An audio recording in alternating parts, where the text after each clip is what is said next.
Hello. All right, welcome back to my channel. This is Epi with the Epi Reviews. This is going to be my review and recap for Real World Homecoming Season 3, Episode 3. I think it's Out of Pocket Part 2. When we last left off, Julie drunk ass was doing the most, and she got bodily carried out. And they was trying to tell her, not only do we want you to go, but security also wants you to leave. Daughter, it's over. Get your drunk ass out of here. Um, but yeah, I don't know why it took me this long to get ready to get on camera with absolutely no makeup on my face. I did lashes and brows and a lip balm, and that's it. And it took me almost as long as to do a full face to get. I don't know. I don't know. I don't know. But we're gonna jump into the foolishness and see what's happening in this third episode. Julie makes me tired, but we're gonna see what happens. Let's go. Why would they focus the camera on the vomit? Why would they focus the camera on the vomit? Jesus. So, first of all, they're trying to get this broad to go home. She done ran right back into the club. Talk about, leave me alone. I'm fine. I'm fine. No, you're not fine. Production had to go in and get her out of that club. Merciful Jesus. Then Danny drunk behind. He was going to go until back in and party some more until she started saying, I don't feel very well. I don't feel. He's like, oh, okay, that's the magic word. We out. They trying to get her in the car. She done laid full out on the seat. Everybody's just like, we just need to get in the car and get home. They get home. You know, they had to sit her up so everybody could get in. And so she's sitting by the door. The door opens. She falls face first. Bow. No putting her hand out to catch her fall. No, nothing. That's how far gone she was. Bow. Smacked face first onto the pavement. Everybody's like, and so they trying to get her together. They trying to get her in the house. She was like, "Get your hands off of me!" Everybody's like, "Okay, we getting our hands off because you know it's on film. We're getting our hands off of her because she said, "Don't touch me, don't fucking touch me." Okay, we're not gonna touch you. So she's stumbling and bumbling, and she stumbles and bumbles her doofy behind. She stumbles and bumbles her goofy behind into um into the house.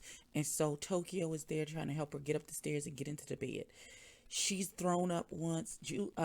Melissa comes in with a trash can to try to catch the vomit. She was like not knowing that she had already vomited at one point.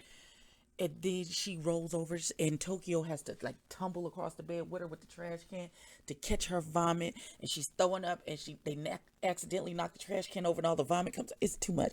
Matt is horrified. He's like, "This is why I don't go out to clubs, because at this point, this looks like more than a bad night of drinking. Child, it looks like chaos and confusion and bad choices and decisions. That's what that looked like. As somebody who can't hold a liquor, who is out of control, Miss Girl, what is going on with you?"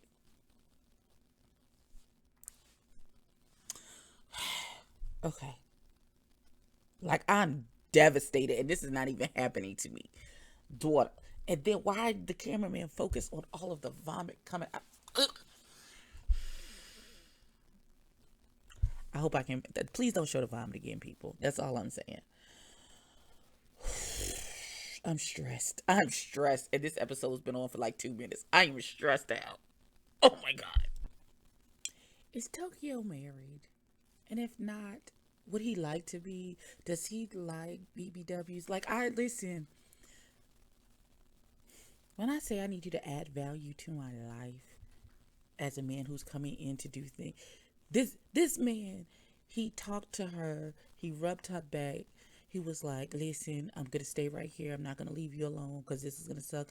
I'm doing this. I'm gonna put a cold rag. It's gonna shock your system a little bit.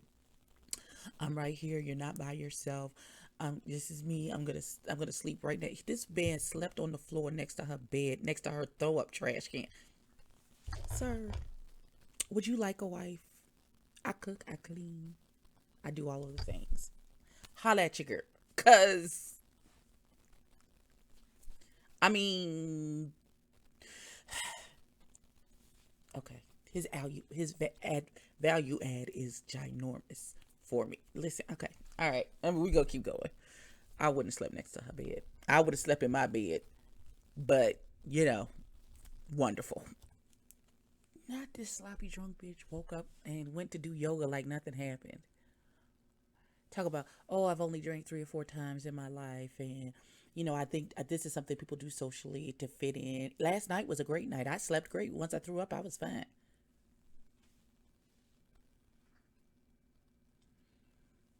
I have never been so drunk where I've thrown up. I have been drunk like once in my entire life. And I was young the first time I drank. I drank a whole thing of rum and coke, up like a 32-ounce cup of rum and coke, not knowing. And when the room tilted, that's what. I don't like this. I don't like it at all. So I can have a drink or two.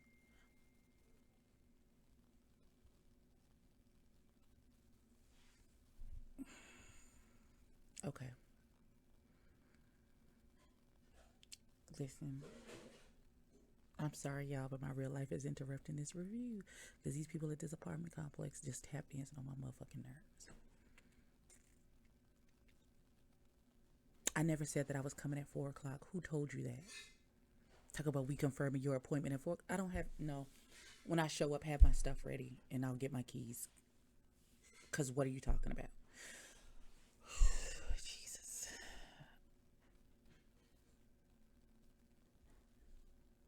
Okay.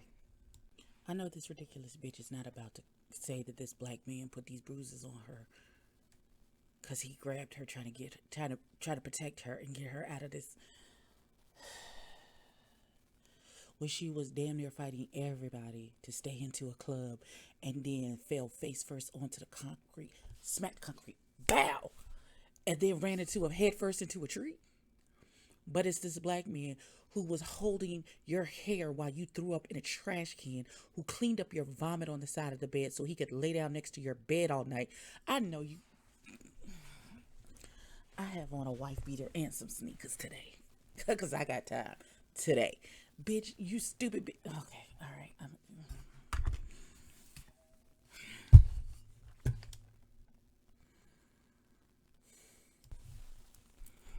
This raggedy bitch. Listen, I tried to be. It's been 22 years, since the Aunt Melissa Danny incident. And, you know, of course, ain't nothing new has happened in that situation in 22 years. So thinking and see David's, aka Tokyo, go from who he was in that season to who he is as a person now, and the amount of work and growth that this young man has done, for Miss Julie to essentially be the exact same person and now is still causing damage, and you want to completely change the narrative of what happened. Talk about, well, I shouldn't have to put all my weight on the, I was fine. I shouldn't have to put all my weight on the ground to get somebody to stop touching me. Your drunk ass had to be escorted out of a club because you were so far gone. We all saw the footage. We saw you show your complete behind on national TV. Drunk as a skunk at a club. Your friends trying to get you safely home. You fighting them tooth and nail to stay in a dangerous situation. And now the next day, you trying to create a narrative that they did something to. Girl, go to hell. Go to hell. And if there's another situation like this where y'all go to a club and she get too far gone, leave her ass right where she is. Let her get whatever's coming to her. Leave her ass right where the hell. Because since she fine and she got it, I'll leave her ass right there. Leave her there. And then whatever it is, it's just whatever it is. Okay, we're back. I officially have keys to my apartment. Sorry it took so long. I had to leave and come back. It was a whole thing. Not Julie and her stupid self. Okay, she's making me so I want to fight her. Like I literally want to. I got my hair tied right here to pull my hair back, and I want to bop her in her forehead because this man sacrificed and took care of your little stankin' ass, and she was throwing up all over the place. And she was like, "Well, if I fall down in the ground, just let me fall." He's like, "Listen to you. I want you to listen to me and listen to me clearly. Let me tell you my boundaries about what's happening here. Either I'm your friend 100% or I don't fuck with you at all. It's one or the other. And he was like, I don't think you appreciate how far gone you were last night. And I don't think you appreciate how dangerous it could have gotten. She's like, it wasn't dangerous. It didn't get too far. I know my body. Bah, bah, bah, bah, and how dare you? And fuck you. And walked up. Like I said before, let her have it. Clearly, this is what she wants. And if it becomes an issue, next time you go out, let her have whatever she gonna have, just what she say. If she wants to fall down and bust her face open and knock her teeth out on the concrete, let that be her testimony, because she doesn't want, because she knows her body, she doesn't want any help, and she doesn't want anybody to be concerned about her or her well-being, clearly. Okay. Talk about you're taking away my body autonomy, but then want to dictate how he chooses his boundaries. No, ma'am, that's not how this. You stupid. Okay.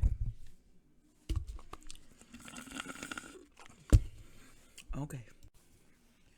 Okay. So Danny's ex, the military boy, can't remember, Billy Bondi, Billy, whatever his name was, came over and they got closure on their relationship or whatever, immaterial. Let's get back to Julie and her big bag of bullshit. So she's been complaining this whole time. Oh, everybody goes to bed early. They're all a bunch of fuddy-duddies. They're all old. Blah, blah, blah. And so she's in the hot tub complaining to her husband. Talk about, oh, I took one for the team and got sloppy drunk. What more do they want from me? Bah, da, da, da. Girl, you didn't have to do any of that. What are you talking about? Y'all are old now and mature. You not 19-year-olds staying out till 4 or 5 o'clock in the morning anymore. You're grown. You're married. You have children. You have responsibilities. What are you talking about? This is just a 2-week little vacation experience. But y'all, to show how much you've grown and matured since the last time we saw you on TV 22 years ago. What is you Kick her out. That's where I am right now on episode 3. Kick her out, because I'm done. I'm done. And I hope Melissa cuss her and Kelly, because I feel like Kelly on the edge with her too. Both of them. Bop her upside the top of the head, because she's acting the fool. Oh my God. So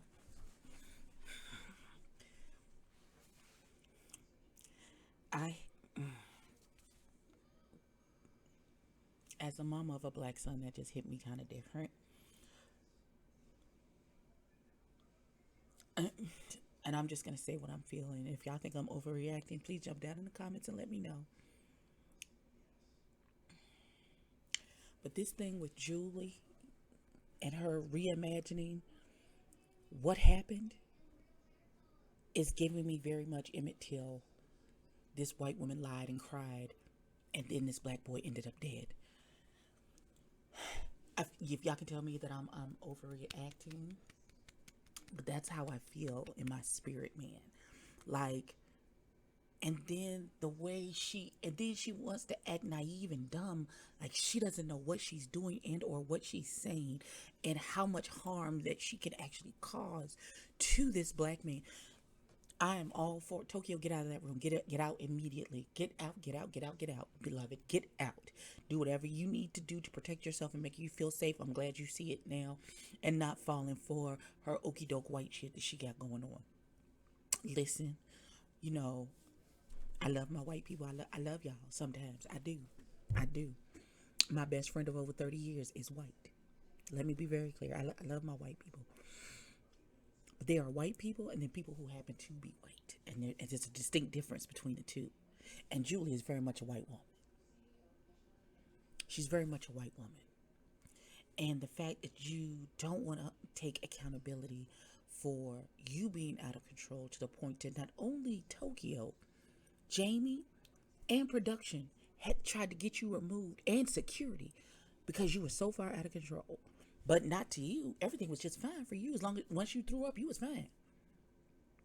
Not that you were throwing up all over the place. This man was holding your hair. He literally did a backflip roll over your bed because you was acting crazy and rolling over. So, and carrying the trash can to make sure that you were always in the range of catch your vomit, to where he cleaned your vomit off the floor and then made a pallet next to your bed and slept next to you just in case you needed him in the middle of the night. And this man, he's not your husband, he's not your brother, he's not your daddy. He has no familiar relation to you. He's just your friend. And he wanted to make sure that you were okay. And for you to turn around and try to put a narrative that he hurt you, girl, go to hell. Go directly to hell. Send her home. Listen, I'm all right with y'all sending. Send her stupid. Send her home. Send her home. You hear me? Send her home. Okay. That's how the episode ended. I'm angry now. I still gotta watch Chasing Atlanta. I gotta watch it angry. Y'all like, comment, and subscribe. Denny, I'm waiting. Like, comment, and subscribe. Tell a friend, tell a kid, and I'll catch you in the next one.